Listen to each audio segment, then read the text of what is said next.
hinanap yung 30,000 dahil ang nakalagay dun 43, ang fallback ninyo representative sample. Nung inano Mm. kayo sa math, biglang nag-argumentum ad misericordiam kayo. So, wala kayong Mm. argumento. Mm. Nage-gets ninyo? So, ang Mm. masaklap pa dito, Joey 'no, kasi time series 'to, eh, 43 in a Mm. span of 8 years. Mas matindi ang Mm. representative sampling diyan kasi time series 'yan, eh. Oo. Kasi puwede niyo kasing sabihin ganito na lang, 43, eto na yung population, wag niyo na tanggalin niyo na yung 30,000. Hindi niyo puwede itong Oo. i-extrapolate sa 30,000 because that's Oo. statistically incorrect. The statistical And inference is incorrect. yeah. Mm, mm.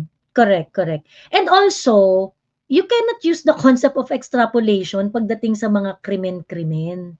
Hindi Hindi po hindi yan puwede. hindi po puwede, hindi po puwede. Hindi. Eh, bakit kailangan ang math ang mag-adjust sa inyo? Correct.